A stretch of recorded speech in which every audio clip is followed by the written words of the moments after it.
Curses.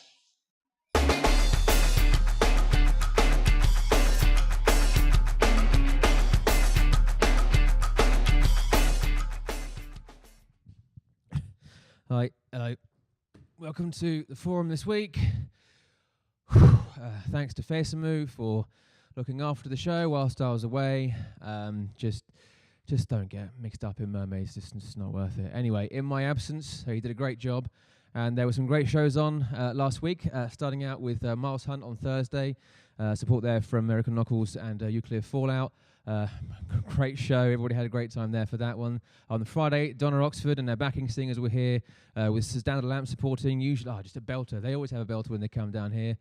Great time with that. And also the crazy world of Arthur Brown, which I think it's fair to say most people were blown away by this time around. Still rocking on, man. That guy released that song, in the late 60s? But then the whole show as well on top of that was fantastic. So those are the things that you missed out on if you weren't here. So to go straight into a new segment, here is the news. So in the news this week, local band Slaves have released their brand new YouTube show called Slaves TV.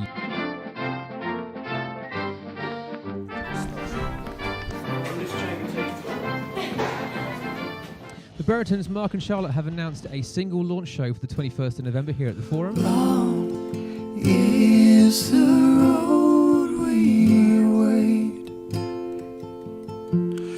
enough to go. And finally, on the 13th of November, Showcase begins here at the Forum. Plenty of local bands involved in the new Showcase. You can find out more about it on our website. The 13th of November's lineup is Follow, Witches Lane, The Piercings, and Martin Stelling. Make sure you come down and get involved. So we're sitting here with Chris and Marcus from Sarah Tonin. Hi, guys. Hi. Hello. And we're here to talk about the album release show that's coming up on the 6th, a couple of weeks' time. How did you guys come together as a band? Me and Marcus met each other at college about 10 years ago. I was about 17. Marcus was 17. A little goth boy. Yeah. I think I looked about the same, didn't I? A bit darker. A bit darker? Darker clothing. I knew you at college. You looked about. You pretty much look the same. You've got a bit of facial hair. But yeah, maybe I've got darker since, potentially. I'm not sure. So also the guitarist Steve Brook, I've been playing with him for many years in bands and pubs and festivals and things.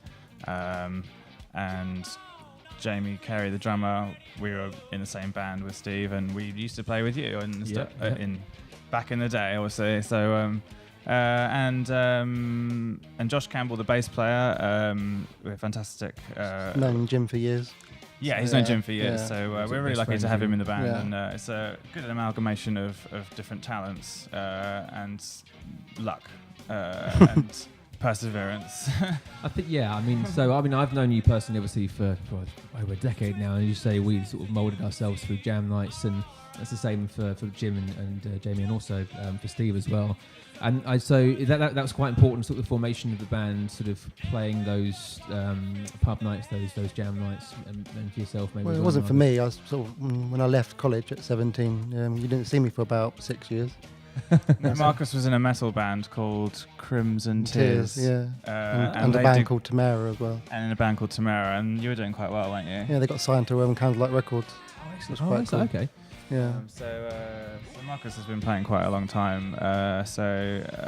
After many years, Marcus, you Moved found back. yourself, you Yeah. came back home, Yeah. back to Paddock Wood, and I invited him to a gig of mine that I was doing. I was playing acoustic gigs, like solo gigs on my own, and I said, "Oh, come along. We'll just have a couple of drinks and see me play and see if you like me," sort of thing. And then he didn't hate me, so we started playing some songs together. Well, I just got really drunk. I got really drunk, and you asked me to join the band. And I'd never even heard of the music before. That's I true. was like, all right then. So you have a different influence then, I suppose, if you're coming from the metal side. I mean, Yeah, what you're bringing into it, has that changed the sound of No, Sarah? It's definitely immensely. Marcus has sort of a classical influence as well from your Jazz. jazz sort of Fusions. influence and things. So And you're prog. and prog. So, So we're that able was to so everything. we're kind of able to implement those sort of things into my songs, which has given the music kind of a more of a just Yeah. a new life and kind of a kind of weird musicality. Well, certainly, I mean, Jamie and Josh, for as much as I know them, jazz has been and that kind of funk style is a big influence of what they play. And certainly for Josh, who's on bass for you guys.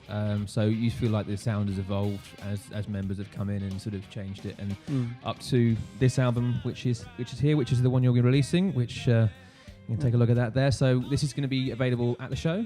Yeah, of course. We're selling them. They're usually £10, but on the night we're selling them for £8. For one night only. For one night only. And so that's £1 a song. The songs, some of them are quite long, so they're, it's a very long album. It's how would you describe it then? How would you describe what the sort of sound this is? This spinning chaos. This is. It's a little bit chaotic. That's Slightly. the chaos. Yeah. Some of those songs are quite old, about maybe 4 years old, some of them 3 years old, and some of them we were writing kind of during the recording process as well. So the album took kind of like 2 years to make, pretty much, because we were sort of writing at the same time as well, and we were sort of developing our sort of our new sound. So we've got some really kind of like far out kind of like organ sounds. Some synth sounds. So you that sort of hear Deep Purple in it, and you can hear sort of Dream Theater solo sort of style into it, and Jimi Hendrix.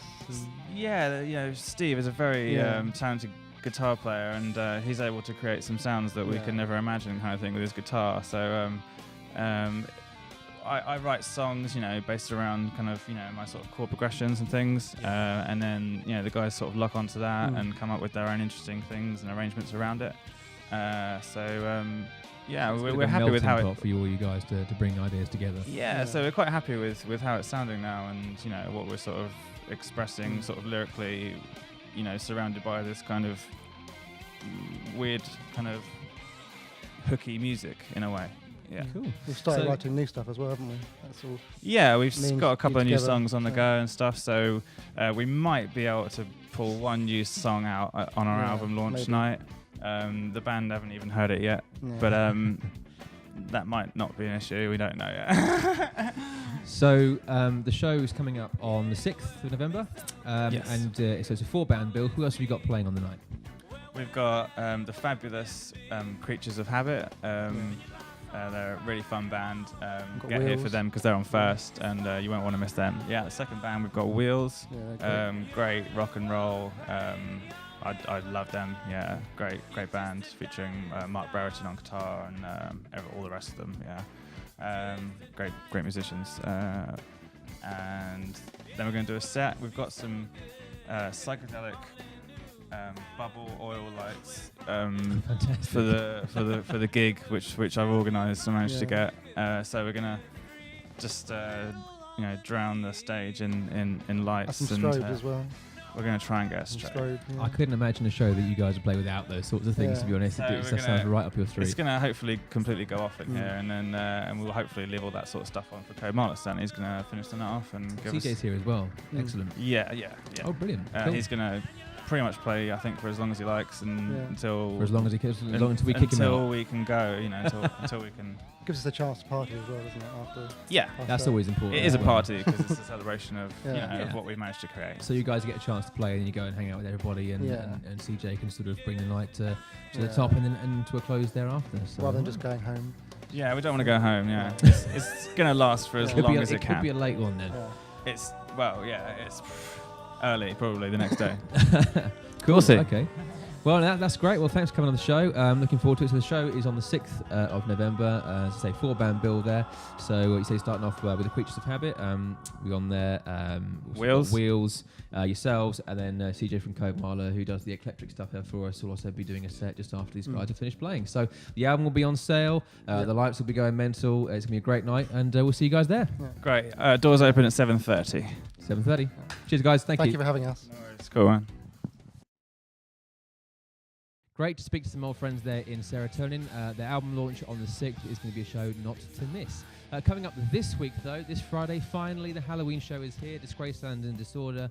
Early doors at 6:30, goes way into the night. Plenty of bands you can see on the poster just here. Click on that and find out who's involved. On the 1st, Coronation Ball will be here. Anyone who buys a ticket online will get a free MP3 download of their latest single. Support comes from Mandeville and Wax. And on Sunday is the rearranged Max Raptor show with Entirely We Trust and Attention Thieves. That's actually going to happen, and we actually remembered to tell you about it as well. So that's it for this week. We'll be back next week with plenty of things happening. Make sure you get in touch with us. Send us messages on Facebook, on Twitter, in the comments below. Tell us what you want to see, and we'll see you again very soon. Cheers.